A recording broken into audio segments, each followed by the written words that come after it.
오늘 본문을 통해서 나팔절과 대속죄일을 기념하라는 제목으로 말씀을 받고자 합니다. 원래 처음에 준비했을 때는 나팔절만 준비를 했었어요. 그런데 나팔절은 이미 지나고 대속죄일이 앞에 있는데, 지난 그 나팔절도 7일 날부터 8일이 나팔절이거든요. 이스라엘은 7일 해진 때부터 이제 시작돼서 다음 날 8일 해가 지기 직전까지 그렇게 하루가 정해지거든요. 근데 17일이 이제 대속죄일이에요. 나팔절부터 대속죄일까지 이제 열흘을 카운트해 가지고 그 기간 동안 속죄하면서 대속죄일을 맞이하는 겁니다. 두 의미가 굉장히 중요한데, 레위기 23장 전체가 하나님의 절기에 대해서 나와 있어요. 제가 2012년도에 인도네시아에서 세계 기도회가 열려질 때 그 준비하는 일을 제가 섬기는데, 특별히 기도하는 그 파트를 제가 섬겼었어요. 한 석 달인지 6달인지 기억이 안 나는데, 그때 매주마다 한인 교인들도 모이고 또 인도네시아 교인들도 모이고 이래갖고 석 달인지 6달인지 매주마다 기도회를 갖고, 물론 말씀을 보고 예배를 드리는 거죠. 기도도 하고. 그리고 한 3박 4일은 한 곳에 이제 모여가지고 또 세계에 있는 사람들이 다 모여가지고 함께 기도를 하고, 그때 85개국인지 7개국인지 모였었는데, 그리고 마지막 날은 우리로 보면 상암 경기장 같은 그런 곳에 한 10만 명 들어가요. 근데 11만 명 넘게 들어갔고 문 앞까지 다 문 밖에까지 사람들이 꽉 있는 가운데, 인도네시아 그러면 무슬림 국가처럼, 무슬림 국가는 아니지만 그렇게 여겨진 나라인데 기독교인도 만만치 않게 많아요. 아마 지금 기독교인들이 적게 잡으면 15%, 많이 잡으면 25%, 이 편차가 심해요. 통계가 약하기 때문에. 근데 20% 정도, 중간 정도 잡으면 적절하지 않을까 싶어요. 그러면 한 2억 5천이 넘는 가운데 20%면은 얼마나 되겠어요? 한 5천만은 좋게 됩니다. 근데 그 5천만이 그야말로 예수 그리스도를 제대로 믿는 5천만이면 좋은데, 그렇지 않은 사람들도 많이 있어요. 그래서 많이 복음으로 변화되고 새로 들어온 사람들은 복음으로 많이 더 들어옵니다. 인도네시아가 아주 이 복음으로 강력해지는 것을 봅니다. 이 코로나 때문에 그것이 우리처럼 또 어느 정도 약화된 부분도 있을 수 있지만, 그 가운데서도 성령께서 어떻게 일하실지 기대가 되어집니다. 이 말씀을 드리는데, 제가 그 대회를 하는데 그 뿔라팔, 쇼파르라 그럽니다. 부르는 거를 뿔라팔을 부르는데, 매주마다 그렇게 나팔을 불 때는 인도네시아 목회자들이 한 2-3명, 많으면 5명 정도가 한쪽에 앉아갖고 뿔라팔을 뽀 하고 부르면은 예배가 시작되는 거였어요. 그런데 그 당일날은 한 10만 명이 모인 가운데 한 부대가 이제 한 120명 되는 것 같아요. 한쪽에 쫙 서가지고 뿔라팔을 부르는데 장관입니다. 우리에게 드럼 치잖아요. 드럼은 우리의 이 심장 박동을 좀 울려줘요. 그래서 기도할 때도 어느 정도는 도움이 됩니다. 이 박자라는 것이요. 그런데 이 뿔라팔은, 그때 제가 느낀 것은, 지금도 그를 간간히 이 매스컴을 통해서 들어보면은 이 영혼을 울려줘요. 영혼을 울려준다 소리가 얼마만큼 와닿나 모르겠어요. 한번 기회 있으면 한번 들어보세요. 영혼을 울려줍니다. 바로 옆에서 그 울려지는데요, 아주 꽉 찬 그런 느낌입니다. 이 말씀을 드리는 것은, 세상 역사는 정복자의 역사란 말이 있습니다. 그 전에 아무리 찬란한 문화와 역사가 있어도 다 지워집니다. 그러나 하나님의 역사는 우리가 잘 아는 그대로 그냥 그대로예요. 이 성경이 하나님의 역사입니다. 이스라엘 역사가 아니에요. 그런데 모르는 사람들은 하나님의 역사라고 그러는데, 우리나라 역사를 봐도요, 역사가 왜곡된 게 너무나 많아요. 불과 100년 전의 역사도 많이 왜곡되어 있습니다. 물론 우리가 왜곡한 건 아니죠. 외부에 의하고 왜곡된 부분들, 또 우리가 어리석어서 왜곡시킨 부분들, 왜곡당한 부분들이 굉장히 많아요. 세상 역사는 이리저리 왜곡된 게 많아요. 변함없는 것은 이 하나님의 역사입니다. 세상의 달력도요 변합니다. 우리나라 달력만 해도 조선시대에는 음력이었어요. 그런데 대한제국이 되면서는 우리가 지금 쓰고 있는 양력이에요.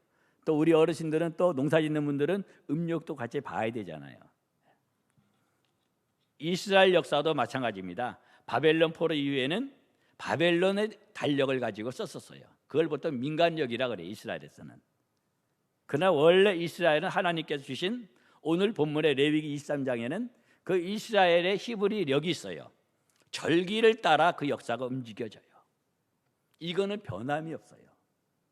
하나님의 시간표는요, 이 세상 역사에 의해서 움직여지질 않아요. 이 세상 역사는 이 정복자에 따라서, 정복한 나라에 따라서 달력조차도 바뀌어요. 물론 역사적인 내용들 다 바뀝니다. 그런다 하나님의 역사는 전혀 바뀜이 없어요. 우리가 전에 봤나요? 그 유다가 얼마나 처절하게 타락을 합니까?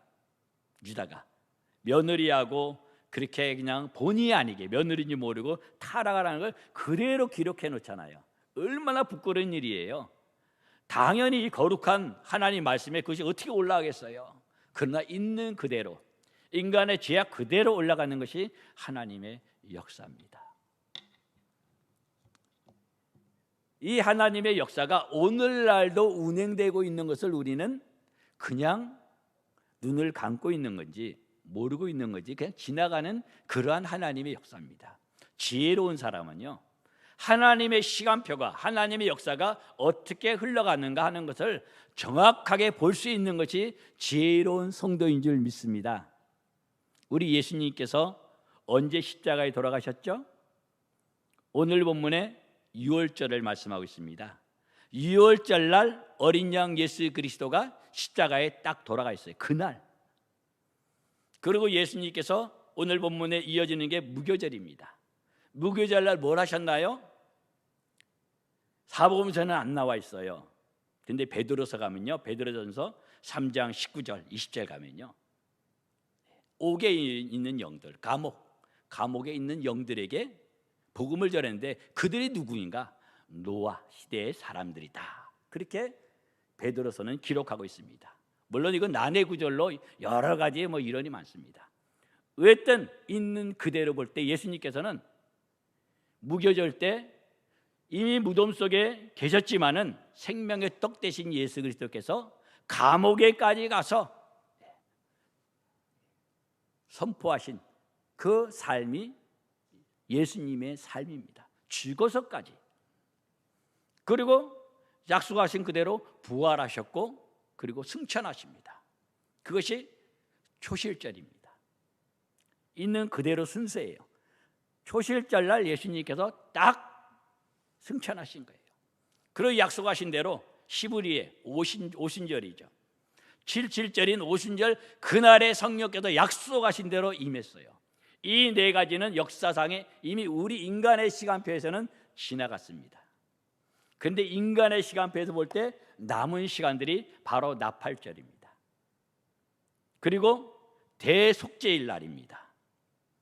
이것이 히브리력으로는 17일 날, 9월 17일 우리 달력으로 적용했을 때는 매년마다 바뀌어요, 음력처럼.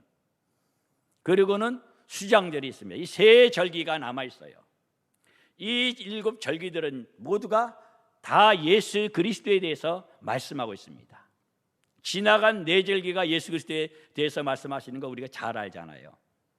마찬가지로 나팔절기, 대속죄일, 그리고 수장절 다 예수 그리스도에 대해서 말씀하시는데 예수 그리스도와 우리 성도와의 관계를 말하는데 우리 성도가 어떻게 이 하나님의 시간표를 따라서 살 것인가 하는 것이 이게 지혜입니다. 이게 없는 사람은요, 좌표가 없는 사람, 방향을 갖고 있지 못한 사람은 길을 헤맵니다. 바다에서도 헤맵니다. 인생 살아가면서도 특히 오늘날 살아가면서 도대체 이게 어떻게 된 일인가? 오늘날 어때요, 여러분? 아주 이 시대가 그야말로 미혹의 시대입니다. 미혹의 시대예요. 거짓 선지자가 참 많은 것 같아요. 제가 언젠가 조심스러운 말이지만 한 95년 정도인가 여기서도 한 번 정도는 그런 얘기 했나 모르겠어요. 우리 한국교회 교인 가운데 세계교회는 제가 모르니까 한국교회도 잘 모르지만 제 마음속에 기도하는데 어느 날 그런 마음이 와요. 교인들 가운데 전체 교인들 한 그 당시에 1000만이 1200만 정도였을 때 반은 구원받는데 반은 구원 못 받을 수도 있겠다.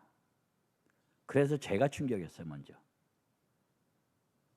근데 그 당시는 하나님이 좀 심하시지 않나, 내가 너무 교만하지 않나, 저를 볼 때는 감히 반밖에 구원을 못 받게 되다니. 그런데 오늘날 볼 때는 반도 많다 싶어요. 여러분은 어떻습니까? 여러분의 영적 눈이 하나님의 시간표를 향해서 가 있는가, 가 있지 않은가? 오늘 말씀을 통해서 다시 한번 하나님의 뜻과 섭리의 하나님의 시간표가 어떻게 움직여지는가, 예수 그리스도가 나와 무슨 상관이 있는가, 다시 한번 새길 수 있는 시간 될 수 있기를 주의 이름으로 축원합니다. 예수 그리스도가 나의 마음속에 새겨져 있는가? 이 나팔절의 의미를 보면요, 첫 번째로 보면 이 나팔절은 이스라엘 백성들이 하나님 앞에 모일 때, 성회로 모일 때 나팔을 봅니다. 과연 우리가 모일 때 하나님의 나팔 소리를 기대하고 모이는가, 아니면 그냥 습관적으로 모이는가? 하나님 나팔 소리를 기대한다는 것은 하나님의 음성, 성령께서 내게 뭐라고 하시는가, 그거를 기대하면서 움직이는 게 성도인 줄 믿습니다. 오늘은 제가 저기 앉아 있는데 지금까지 앉아 있는 날 가운데 좀 힘든 날 가운데 하나였어요. 말씀은 이렇게 다 준비가 돼 있지만은 하나님께서 내게 그래도 주시는 말씀이 있거든요. 이 뚜껑을, 말씀이 있어서 뚜껑을 열어야 되잖아요. 마치 감히 비유하면 예수님께서 인을 떼시듯이 계시록에 열어야지 제가 입을 여는데 그게 안 오는 거예요. 글쎄, 여러분은 어떻게 생각될지 모르겠지만은 하여튼 목사들은 그렇게 있을 거예요.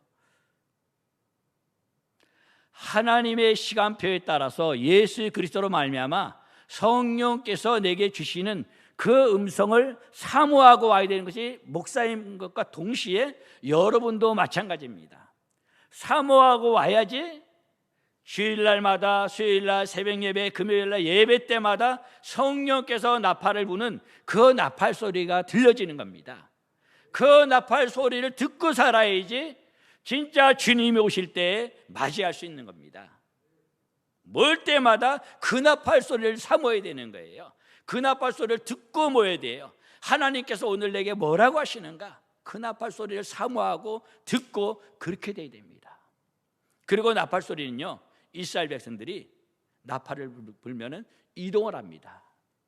자, 각자 짐을 싸가지고 60만 대군이 짐을 각자 다 싸서, 물론 성막도 싸고 이동할 때 나팔 소리를 듣고 나면 그 말씀에 따라 이동을 하는 겁니다. 물론 오늘을 살아가면서 우리가 각자 일터로 가서 일하죠.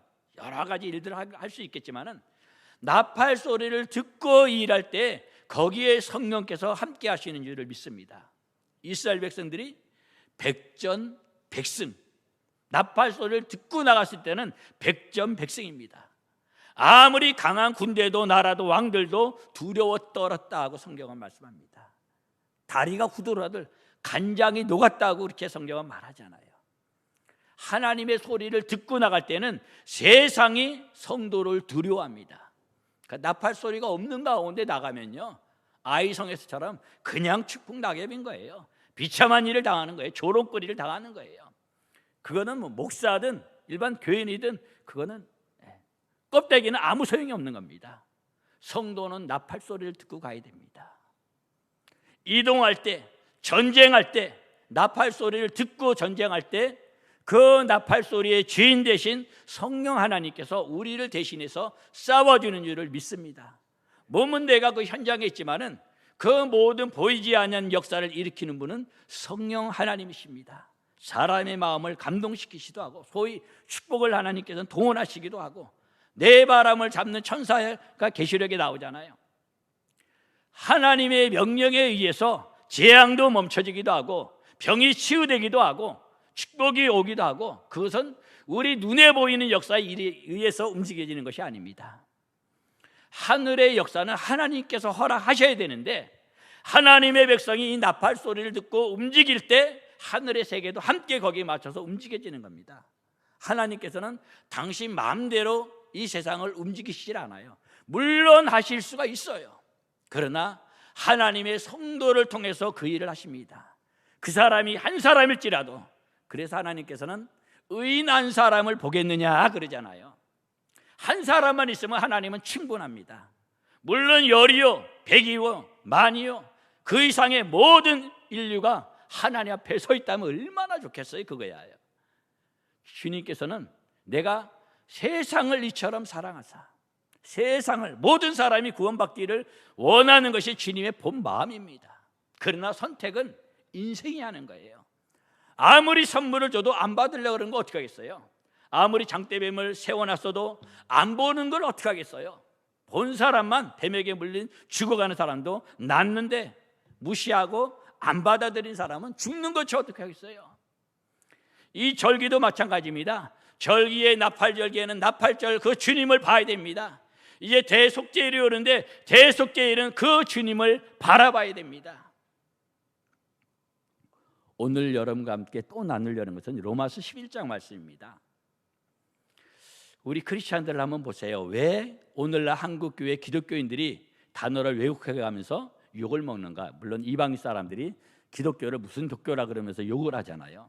왜 그런가? 유대인들이 선민사상이 너무 진했어요. 그거 괜찮아요. 선민사상 진한 건 좋은데 그만큼 그것은 책임과 의무가 있는 거예요. 세상을 향해서, 열방을 향해서 아브라함을 부를 때는 아브라함 혼자 복받아라, 선민되라, 하나님은 그래서 아브라함 부른 거 아니거든요. 열방을 향해서 축복의 통로가 되기 위해서 아브라함 불렀거든요. 근데 유대인들이 그거를 다 까먹었어요. 잊어버렸어요. 거기다 하나 더해서 예수 그리스도 메시아까지 죽였어요. 그래서 오늘날까지 유대인들이 일합니다. 바울은 이거를 알았어요. 하나님의 마음이 어떠한가? 그것이 로마서 11장에 있는 내용입니다. 하나님의 마음은 유대인뿐 아니라 유대인을 통해서 이방인의 모든 충만한 수가 하나님께로, 예수 그리스도께로 돌아오기를 원하는 것이 하나님의 마음이거든요. 그런데 유대인은 이것을 덮어놓은 것뿐만 아니라 예수 그리스도까지 죽여버렸어요. 바울은 이거를 알고 나는 이방인의 사도다. 나는 내 고륙 친척을 위해서 이방인에게 복음을 전해야 되겠다. 이방인의 충만한 수가 돌아오도록 그 일을 나는 해야 되겠다 하는 것이 바울의 심정이었고 그렇게 살았습니다. 그리고 주님께로 갔습니다. 근데 오늘날 그럼 우리 크리스찬들은, 이방인 교회는, 저와 여러분은 이스라엘 백성들이, 유대인들이 했던 그 선민의식처럼 저도 포함해서 마찬가지로 과연 얼마만큼 이방인들을 향해서, 예수 안 믿는 사람들을 위해서 주님의 마음으로 안타깝게 그렇게 마음을 가지고 있었는가 하는 겁니다. 혹시 유대인들이 이방인들을 개로 여겼거든요. 우리는 이방인들, 세상 사람들에 대해서 어떻게 여깁니까? 저는 전에 목회할 때 그런 표현을 한 적이 있어요. 예비 성도다. 교회 안에 있으면 물론 교인이지만은 그 안에 성도가 있고 예비 성도가 있고 밖에도 역시 예비 성도다. 그런 표현을 했었는데 그 마음이 있어야 됩니다.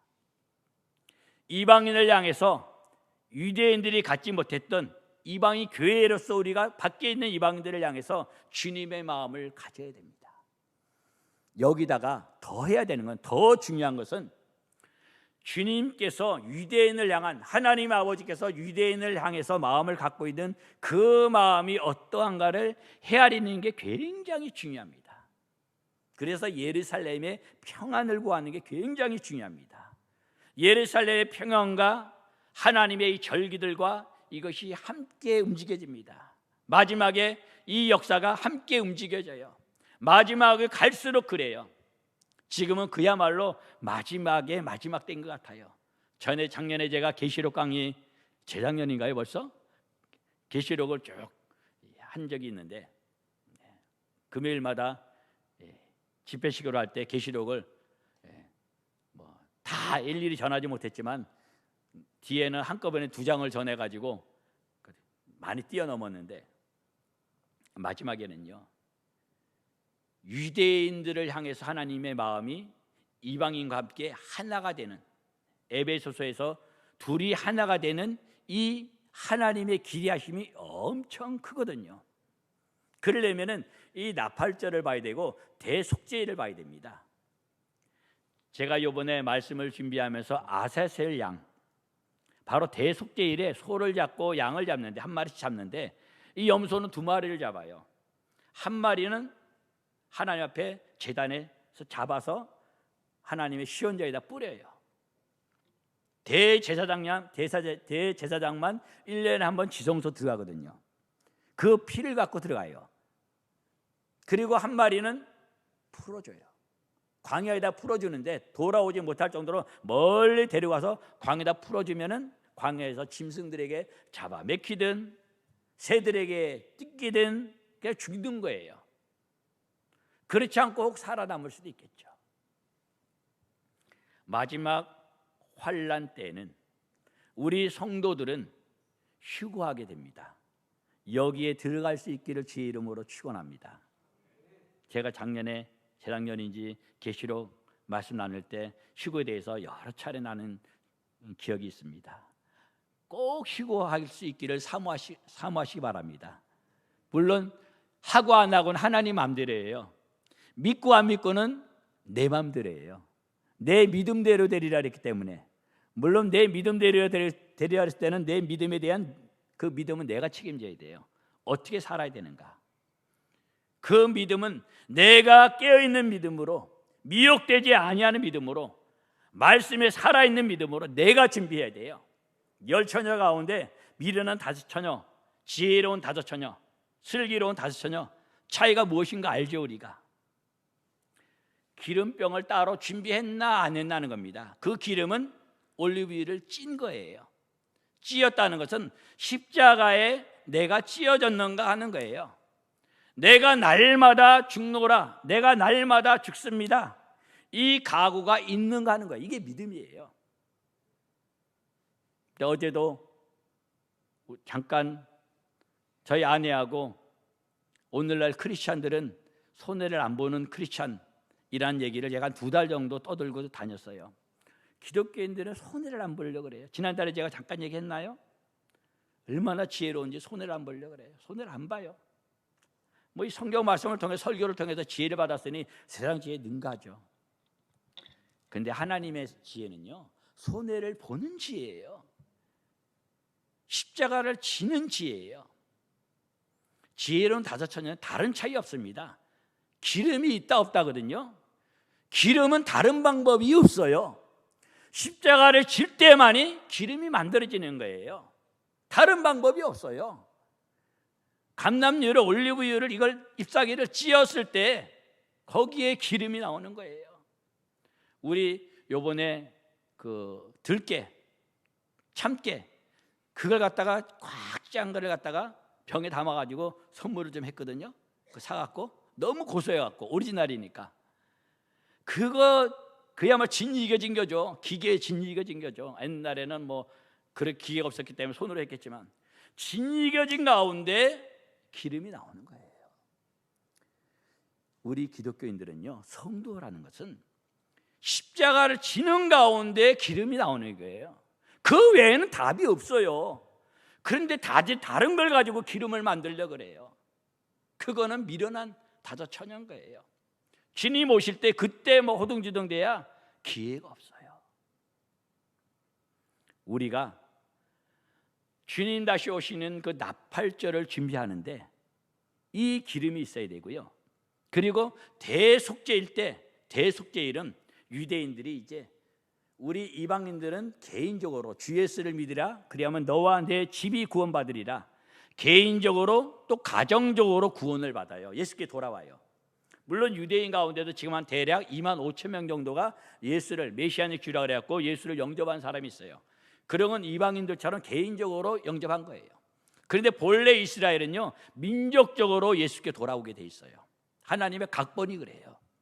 민족적으로 움직여요. 이스라엘 백성들은 하나님이 그렇게 만들어놨어요. 이방인은 개인이고 가정적으로 돌아오지만,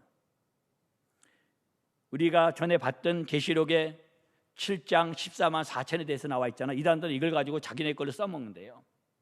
유대인들이 죽게 돌아오는 거예요. 순교하는 수가 정확하게 14만 4천이 순교하는 거예요. 두 마리 그 숫 염소를 드리잖아요. 14만 4천, 한쪽의 숫 염소는 제물로 드려지는 거예요. 지성소에 피를 뿌리는 거예요. 그리고 7장 뒤에 가면, 계시록 7장 뒤에 가면 그들이 하늘 보좌에 있어요. 순교했기 때문에. 그 전에 들림 받은 사람들, 살아서 휴거된 사람들, 죽었던 사람들이 그 먼저 또 올라가죠. 부활체로 올라가고, 살아있는 사람은 변화체로 올라가고, 유대인들은 순교해서 또 부활체로 올라가겠죠. 그리고 남아있는 사람들의 그 환난, 아세살 양이 그 광야에서 유리방황하면서 동물들에게 찢기고 새들에게 찢기고 거의 죽겠죠. 살아남은 그 순염소는 그야말로 희소하겠죠. 마지막 환난 때 혹시 교인이었다가 이제 휴거되는 것을 보고는 와, 진짜구나, 진짜구나, 이를 악물고 순교하는 사람, 아니면 도망 차이다가 겨우 도망친 사람, 대부분 배교합니다. 예수 그리스도를 계속 믿을래? 너 아이가 여기서 돌에 쳐가지고 죽는데 쭉 서 있잖아요. 동네 사람들 쭉 세워놓고, 공산당들이 그랬듯이 아이를 예수님을 부인 안 하면 그냥 돌에다 쳐 죽이는데 부인 안 하겠어요? 제대로 믿음이 안 돼 있으면 당연히 부인하죠. 앞집 아줌마 앞에서 앞집 아이가 돌에 그냥 쳐맞아가고 죽어가고 있는데 내 아이를 그렇게 하겠어요? 혹시 그러한 일이 여러분에게는 안 오기를 축원합니다. 혹시 오더라도 이길 수 있기를 축원합니다. 슬픈 얘기지만 비장한 얘기예요. 들림 안 받으면, 휴거 안 되면 이걸 겪어야 돼요. 아세살 양처럼 유대인 남은 사람들도 이거를 겪는 겁니다. 먼저 휴거된 유대인 지금 한 2만 5천 명 된다 해도 더 될 수도 있겠죠.